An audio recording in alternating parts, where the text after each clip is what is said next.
Welcome back to the big game. Solo rocket over the left field wall gives the Bulldogs a 1-0 advantage. That's pretty nice for right-hander Brian Curley, the junior righty. 3-2 with a 2.96 ERA. Gets to take the hill. Whoever's on him. Brian Curley, you look at his numbers right there, that 3-2, as you talked about, the very good ERA. Look at the strikeouts to walks, 61 punch-outs to 18 walks. You see his numbers there as far as what he's going to feature with a fastball, 94 to 98, slider, curveball, cutter. It's a big-time velocity guy. He's a guy that started out in the pen as a closer, was almost unhittable in that role. They had to do some adjusting to help their starters. He moved into that role, and he's a guy that's going to bring ace stuff to the table, and Alabama's going to have to be very aggressive. And it can be an aggressive lineup that Rob Vaughn puts out there. Cade Snell in the 3 spot in the order today. A really solid piece in front of cleanup hitter Richie Bonamolo Jr. You see the 394 SEC average is outstanding and tops in the conference at the moment. And he is a veteran who's really done some nice things at the plate. I love this Alabama lineup. We've talked about it all season. The depth that they have first, and then the ability to go left, right throughout the lineup. You have power, you have speed, you have hitting ability. This is a very good lineup in the SEC. In the SEC and in the non-conference, something we'll tell you a little more about later. But Bryce Fowler digs in, the right fielder for the Crimson Tide, a strong left-handed bat who fouls off the first pitch. And it's 0-1. The junior hitting just 267, but 5 home runs, 38 RBIs. He's also got 7 doubles among his 52 hits on the year. Runs incredibly well, and that left side, or hitting from that left side, can give you an advantage, obviously, as well. 0-1 from Curley.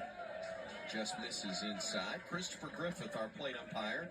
Clint Lawson, is the first base ump with John Brammer at second, and Mayhew Edwards down at third base, rounding out the crew.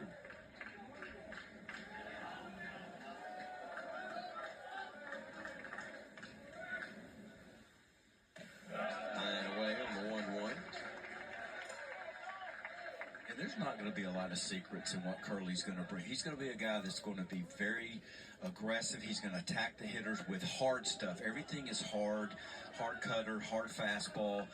So you got to gear up. And in this game, you have to be able to hit the fastball to have success.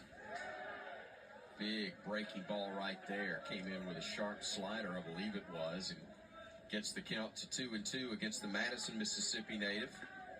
Fowler out of Pearl River Community College. Played at Southern Miss for a while before he transferred to Tuscaloosa. Tried to check his swing, but he went around, and that's going to do it for Fowler. The first out of the ball game, and the first strikeout, obviously, for Curley. And Chris, it looks like that hard slider / curveball that just froze him on the inside part of the plate. And that's a pitch that Curley has been using to left-handed hitters, and it's a 42% whiff rate. So it's hard. If you get down in the count, you're going to see that from the left side, and it's hard to do anything with. Justin LeBron coming to the plate for the Crimson Tide. And Bama fans are very pleased to see that as he hits one the opposite way. Going to be a tough play at first for Phelps, but a nice job as he had Curley covering in time for out number 1. The reason saying it's nice to see him out there, he had to leave the game against Troy, that 10-2 victory in the midweek for the Crimson Tide. He left the game with a injury, trying to steal second base, and man, that's one of the best players in America. And he has to leave the game. Turns out more so precautionary than anything else, as he's obviously back in the starting lineup. The other bad thing about it, he'd gotten a hit in his first at bat, which was helping him kind of break out of a little slump that he's been in as of late. And I think, in that game, I think he did have 2 knocks on day. 2 knocks on the day.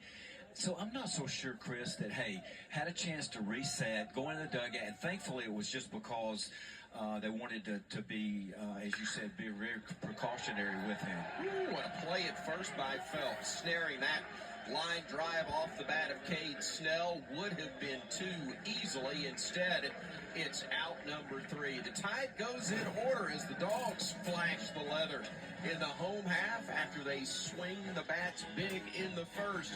1-0 heading to the second. Wow. I got another pop.